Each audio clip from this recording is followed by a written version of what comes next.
Nearly every weekday, CSCD employees Fernando and Devon can be found together, sitting side by side in a Chevy Malibu. My next client, Miller. You could say the Malibu is their office. Some say they're working a lot, so they haven't had a chance to get off. Their job? To find Harris County probationers who, for whatever reason, quit showing up to their office visits. And if and when they find them, Fernando and Devon try to explain the many advantages to getting back on track.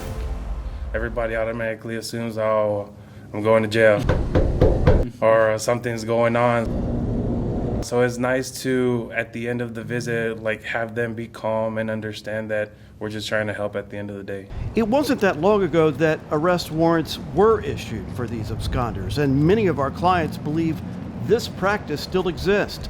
Some even take off running when they see these two.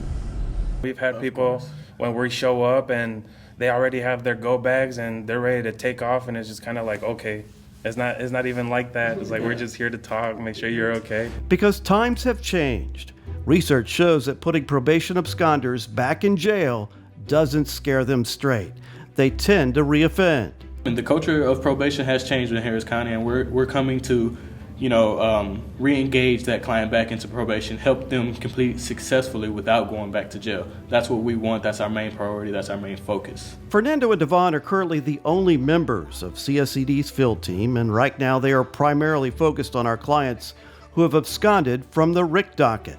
I believe it's known that we do have a field team. It's just some people don't know that we're specifically for certain parts of the region. Like, we work with specialty courts as far as RIC. RIC is our main priority at the moment. Mm-hmm. Just to make sure we make that contact once they come out and help them transition back into probation.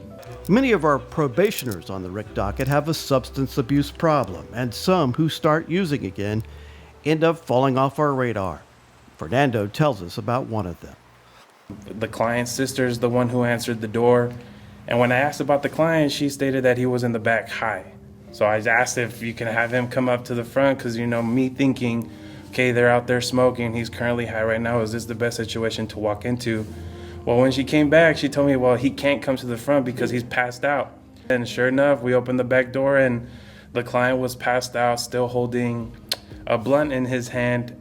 I mean, immediately, we carry Narcan, so I asked of what it was that he had been using, but he had just been smoking the synthetic marijuana. Ultimately, the client ended up being okay. We did have to call an ambulance, but he refused the help, and I tried doing the best I could, but in trying to give him more information, as I was coming back to the backyard, he was already preparing to smoke again. These two guys find themselves in all kinds of situations, so I asked them if they ever worry about their safety. I don't too much worry about it. As long as you respect where you're going, you respect the people that you're talking to, then you really have no problem. As long as you engage with them and let them know why you're there and you're not there to harm them, it's pretty safe to me. See, this is where me and D kind of disagree a little bit, because any situation, regardless of how you approach it, because there's been times where we've approached it the respectful way and we've still received some attitude, or we've had people who are really upset just because of the emblem of just who we are. So you can be as nice as you want, but you still have to be safe. You have to take your precautions, because you just don't know how somebody's going to react. Fernando and Devon envision the field team getting bigger so they can help CSOs in all of our regions find or simply check on their clients, because they truly believe what they are doing works. We don't have the data, but I believe that from what we have received back from officers saying, thank you, our clients did come in, our client called today saying you showed up, it has helped them, re-engage with their clients. Yeah, no, we've received the emails and the thank yous from the officer clients who were just scared to show up, or I don't know, something was lost in translation between them and the officer, and it was us going out to explain it to them, making them just kind of realize, okay, it's not what I thought it was, and let me go ahead and give this another chance.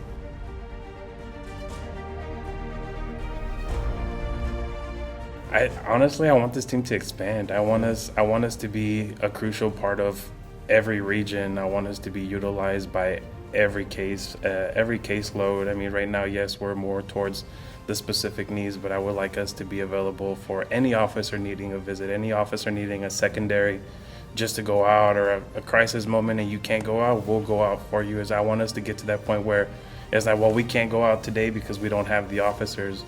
I mean, just to be fully staffed and have a running program. But for now, it's just the two of them driving around in the Malibu, looking for absconders. Some of them are hurting and just need a little encouragement to get back on track.